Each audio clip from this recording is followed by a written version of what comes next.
नमस्कार।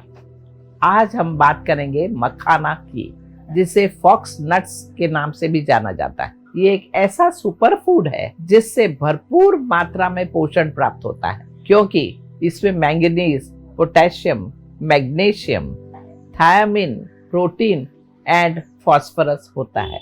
आज मैं आपको कुछ ऐसी ही स्वादिष्ट और सेहतमंद मखाना रेसिपीज बताऊंगी जो आप आसानी से घर पर बनाकर खा सकते हैं, और साथ ही आपको मखाना से बना हुआ एक एंटी रिंकल फेस पैक की रेसिपी बताऊंगी, जिससे आप चमकती त्वचा तो पाएंगे ही, उम्र में भी कम दिखेंगे। मखाना खाने से वजन कम होता है, क्योंकि इसमें प्रोटीन और फाइबर की मात्रा अधिक होती है। प्रोटीन से आपकी भूख कंट्रोल में आती है और आपकी खाने की इच्छा जो बार बार होती रहती है वो कम हो जाती है। फाइबर से आपका खाना धीरे धीरे पाचन तंत्र से गुजरता है, जो आपको पूरा दिन भरा हुआ महसूस कराता है। लेकिन अक्सर खाना खाने के बीच में आपको कुछ अच्छा खाने का मन होता है, जिस वजह से आप जरूरत से ज्यादा खा लेते हैं, या फिर तला हुआ या प्रोसेस्ड कुछ न कुछ टेस्टी खाना खा लेते हैं। पहला है मखाना चिवड़ा रेसिपी। एक कढ़ाई में 2 बड़े चम्मच घी डाल सकते हैं, उसमें 1 छोटा चम्मच जीरा, थोड़े कड़ी पत्ते डालें और थोड़ा पकाएं। फिर उसमें मूंगफली, चना दाल डालें और इसे तब तक चलाते रहें जब तक वो मिक्सचर फ्राई नहीं हो जाता, क्रिस्पी नहीं हो जाता। स्वादानुसार नमक और हल्दी डालें और फिर अंत में उसमें मखाना डालें। अच्छे से उसे चलाते रहें ताकि ये सब चीज़ें अच्छी तरह मिक्स हो जाए। फिर इसे ठंडा करें और किसी एयर टाइट कंटेनर में इसे निकाल लें। जब भी आपको 2 खाने के बीच में कुछ खाने का मन होता है, तो आप ये मखाना चिवड़ा खा सकते हैं और वजन बढ़ जाए इसकी चिंता करने की ज़रूरत नहीं है। अगर आप रोज़ मुट्ठी भर मखाना खाते हैं तो आपकी त्वचा को बहुत फायदा होगा, वो खिलेगी और आप उम्र से कम दिखेंगे। मखाना एंटीऑक्सीडेंट से भी भरपूर होते हैं और ये सारी चीजें काफी बेहतर एंटी एजिंग चीजें हैं। इनमें कैपफेरॉल नाम का एंटी एजिंग एंजाइम होता है। ये नेचुरल फ्लेवोनॉइड रिंकल्स होने से बचाता है और उम्र बढ़ने की प्रोसेस को स्लो कर देता है। मखाना एक एस्ट्रिंजेंट भी है जो त्वचा के पोर्स को साफ और टाइट करता है। इससे बालों का झड़ना और समय से पहले बाल सफेद होना कम हो जाता है। अब मैं आपको एक एंटी रिंकल फेस पैक बताऊंगी। इसके लिए आप 1 कटोरी मखाना लें और इसे 2 से 3 कप दूध में डालें। मखाना जब दूध में नरम हो जाए तो इसमें 1 बड़ा चम्मच नींबू का रस डालें। अभी एक ग्राइंडर में 2 से 3 बड़े चम्मच ताज़ा दूध डालें और इसमें वो भिगोए हुए मखाना डालकर पीसें। ध्यान रखें, आपको वो दूध नहीं इस्तेमाल करना है जिसमें आपने मखाना भिगोए थे। आपको पेस्ट बनाने के लिए ताज़ा दूध लेना है। जब ये मिक्सचर एक पेस्ट का रूप ले ले तो आप इसे निकाल लें।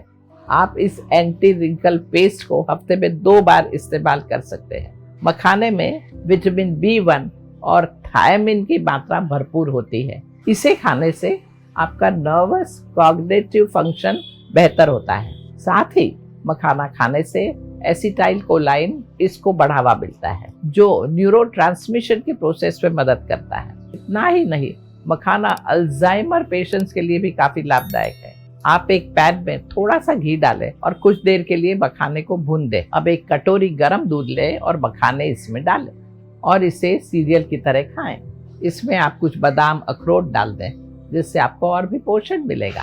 सुबह के नाश्ते के लिए ये एक सबसे हेल्दी ऑप्शन है, जो आपके कॉग्निटिव फंक्शन में भी सुधार लाएगा और आप पूरे दिन तरोताज़ा और तंदुरुस्त महसूस करेंगे।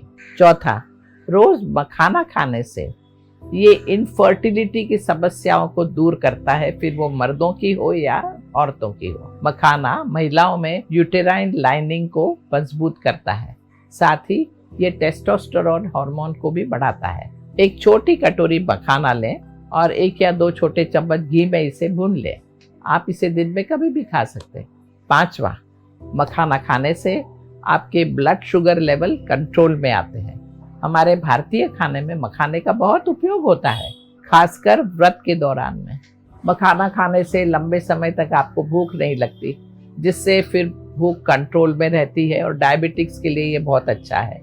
मखाना प्रोटीन, कार्बोहाइड्रेट और लो ग्लाइसेमिक इंडेक्स से भरपूर होते हैं। साथ ही मोटापा भी कम करता है, क्योंकि ये मैग्नीशियम और फाइबर से भरपूर होता है और इनमें नमक की मात्रा भी कम होती है। इस फाइबर से डाइजेशन भी बहुत मदद मिलती है। मैं अभी आपको मखाने से रायता कैसे बनता है इसकी रेसिपी बताती हूँ। एक कढ़ाई में घी गरम करें और इसमें 1 कप मखाना डालें और 5-10 मिनट तक इसे अच्छे से भूनें, जिससे वो क्रिस्पी हो जाए। इसे घुमाते रहे ताकि ये जले नहीं। अब इसे एक प्लेट में निकाल लें और उसे ठंडा होने दें। अब दही लें और उसे तब तक घुमाएं जब तक वो स्मूथ ना हो जाए। फिर इसमें भुना हुआ मखाना डाल दें। भुना हुआ जीरा पाउडर, धनिया के पत्ते, नमक, चीनी, कटी हुई हरी मिर्च डालें और अच्छे से घुमाएं। ये मखाना रायता तैयार है। आप इसे पराठे या जीरा राइस के साथ परोस सकते हैं। आप मखाने को कई अलग अलग तरीके से ले सकते हैं, जैसे मखाना पराठा, मखाना खीर, पुदीना मखाना और मखाना हलवा, मखाना लड्डू। मखाने की खीर प्रेग्नेंट महिलाओं और न्यू मदर्स के लिए अच्छी है। एक और बात समझ लीजिए कि मखाना खाने के काफी स्वास्थ्य लाभ तो है ही, मगर इसे रोज खाने से हड्डियां भी मजबूत होती है, डाइजेशन में सुधार आता है और इम्यूनिटी बढ़ती है। लेकिन ध्यान रखें, कोई भी चीज ज्यादा नहीं खानी चाहिए, चाहे वो कितनी ही टेस्टी और हेल्दी क्यों ना हो। तो मखाने के कई स्वास्थ्य लाभ हैं। अलग अलग तरीके से मखाना खाए जा सकते हैं, मगर कोई भी चीज अधिक ना हो। अति हर चीज में वर्जित माना गया है। जरूर खाएं और स्वास्थ्य लाभ लें और अपने सेहत को सही करें। चलिए, ये बहुत ही नेचुरल चीज है और इसे अपने भोजन में शामिल करना बहुत ही जरूरी है। नमस्कार।